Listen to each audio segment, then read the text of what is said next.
that's it's that question comes up a lot. How to get certain. I don't want to say authentic, but like maybe like pioneers or people who are more integrated in that particular scene. It's like why can't so and so teach or why it's more like freestyle dancers, underground heads, whatever you want to call them. They're all stubborn and just like they said like well all they do is point fingers like oh like that they're doing it all wrong. It's like well why don't you show them the right way? Well I don't I'm about the real I'm about street but if you really want to teach and everybody you have to learn a particular system. There's learning counts because the thing is like a lot of great dancers, a lot of freestyle dancers, a lot of them can't teach. And that's a problem. I mean, they can teach like one-on-one, they can cipher, but in terms of teaching a large studio that's there to make money, and you want to be part of that system, so you can do it as a professional. Us as freestyle dancers, we have to take ourselves to another professional level. We have to start taking classes. We have to start, learning a particular system, and then we can start marketing ourselves. Because the people who are marketing themselves, like I was in this music video, I taught this, I've done this workshop, they're the ones that are getting the jobs with the studios. Because owners, universities, they have no idea. They're just going by whatever resume that's thrown out there. So underground dancers, they can take themselves to a professional level if they're willing to do so. That's it.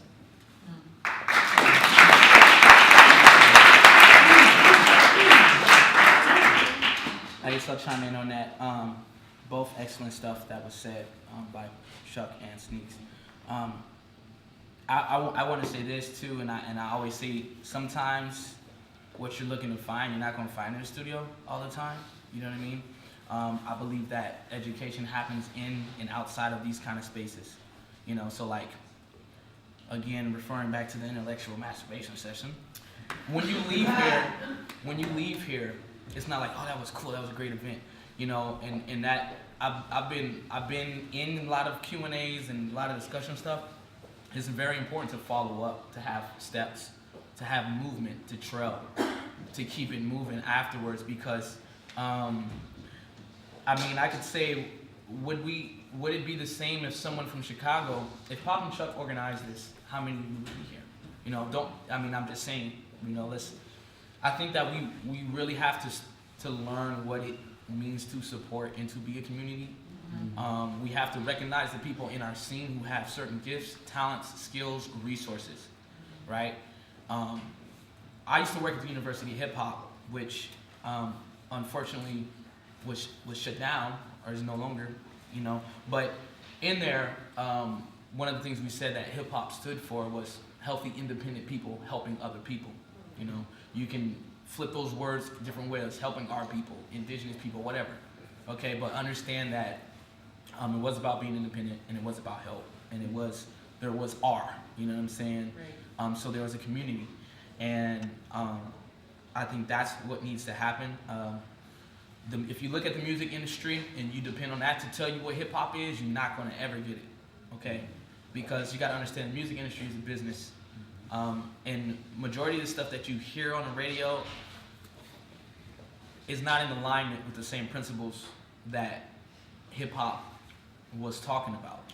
You know what I'm saying? It still is a form and it is art, but you just really have to understand the culture.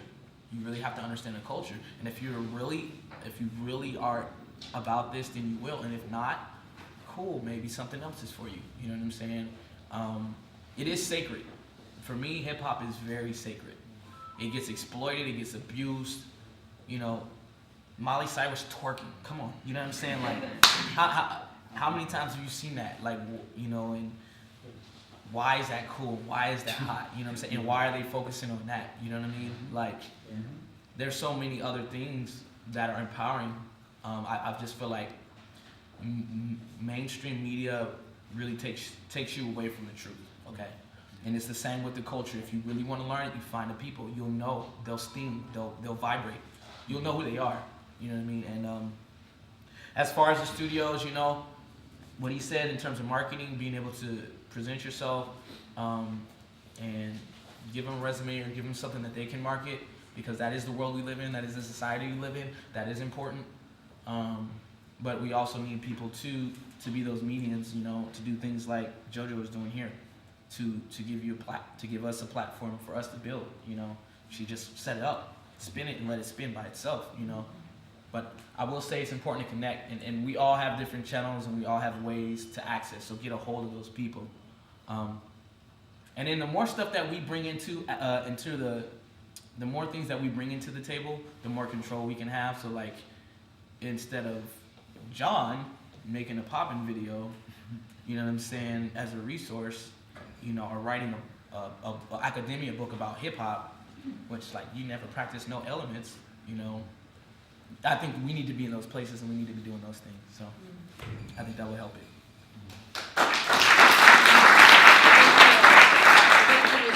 Contribute to that because I've had a really good experience in the collegiate world, if that's cool with y'all. There's a woman named Melissa Britt who works with ASU, and she's developed a dance arts program that's focused around urban arts and those kinds of things. And so what's really great about it, the program, is that she teaches sometimes, but more than anything, she's in charge of hiring. And so what's really crucial about it is that she's also a freestyler.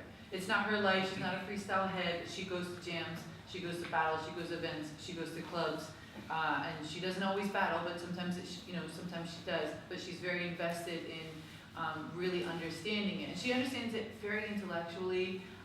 So I think that that's there for her. And so what she does is she hires people to do a residency.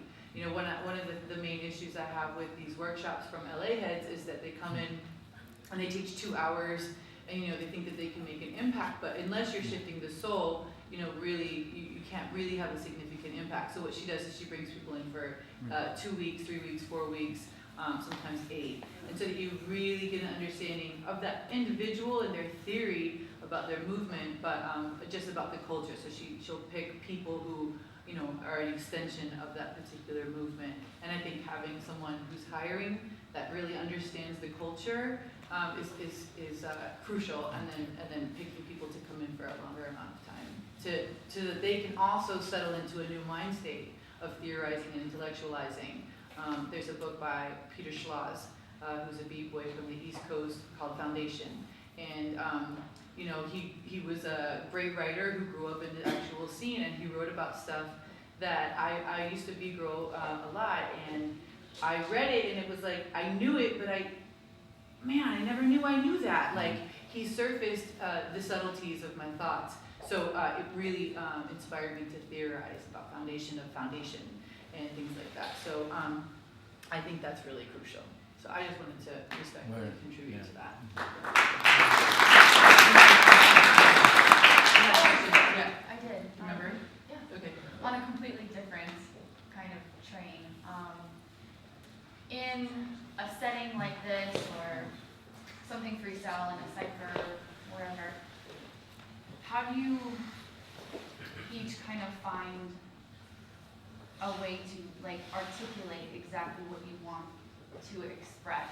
You know, I feel like when I'm in a dark corner, I'm so me, and I know how I move, and I feel so comfortable with the way I move, and it's here. It's like radiating from here, but I get in front of people and I get in a cipher, and all of a sudden everything's like way out here, and I can't like grasp onto it anymore. You know, I'm like reaching for it the whole time. And you know, I've had some experiences where like I catch glimpses of, you know, shutting it out and like finding that place again, but I mean, I don't know if it's like a headspace, if it's practice, if it's like you have to go through like to get to the place of here, you know.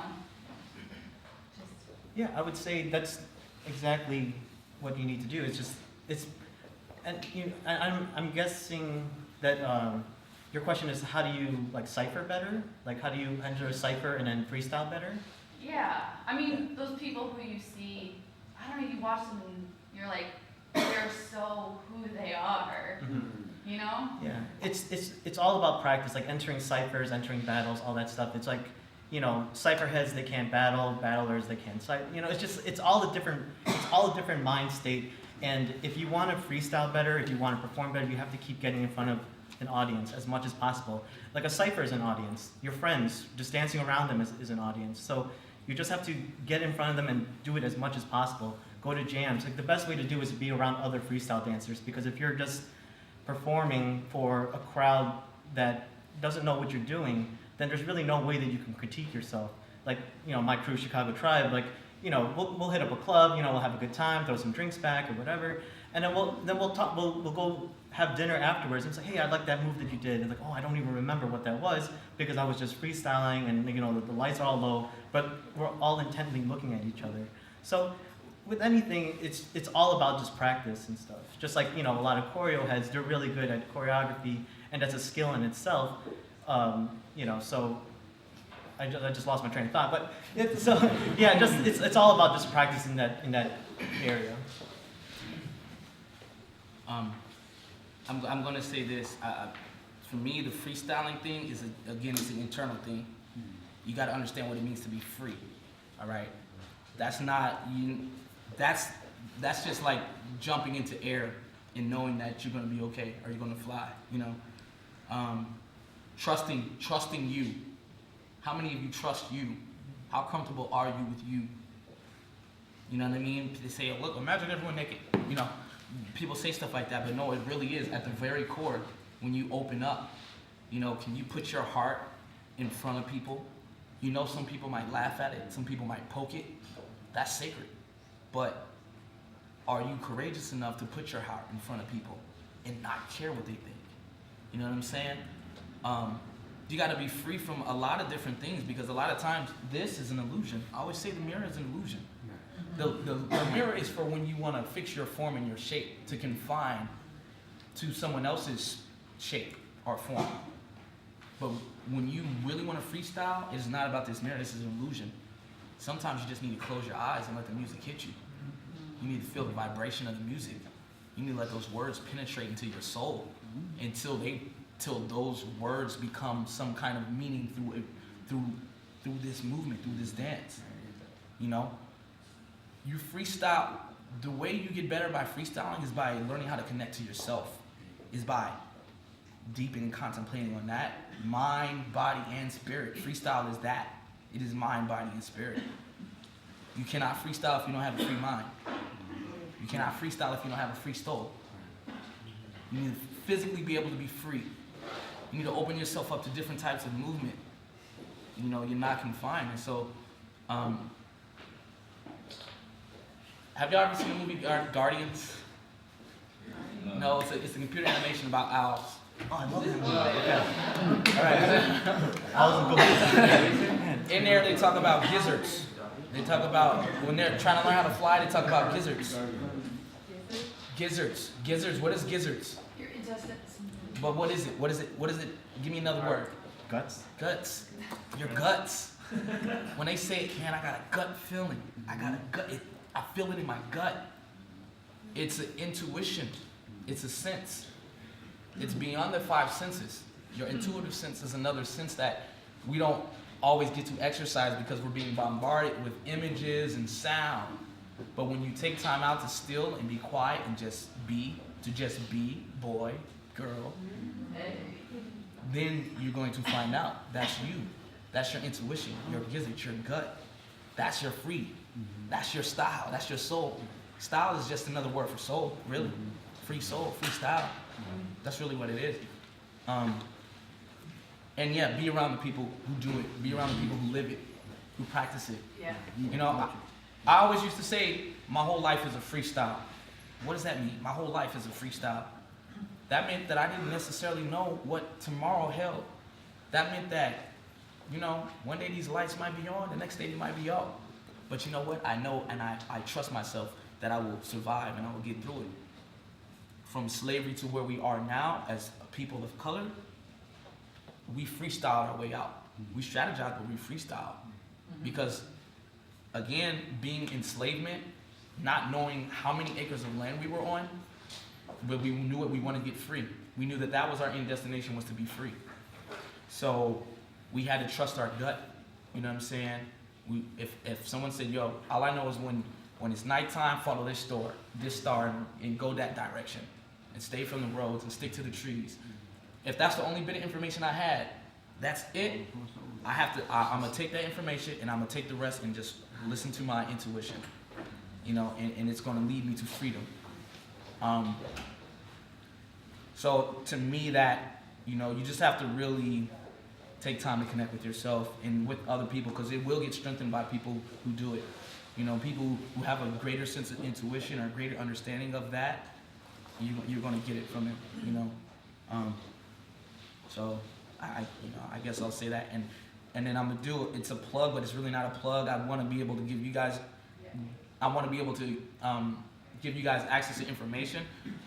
There's a book that's actually coming out in December. That was actually, it's been in development, but the book comes out in December. I have a pre-copy of the book. The book is about black dance in Chicago from an oral perspective, and it's covers from 1970 to 2010. If you do anything that's urban or street, you're going to benefit from understanding and reading this, because it's what you're really going to learn is the aesthetic and the approach and the mentality. And so I do want to kind of put that out there for you guys. It's called Black Theaters, Black Life. I was blessed to be a contributor and have a section in there, and I focus specifically on freestyling, and I talk about freestyling. And when you get more time, I can show you the pre-copy. You can look through it, but that's just something if you're trying to better understand, and you got to get the wisdom from it too. So it's more than just me. It's like 22 artists. So.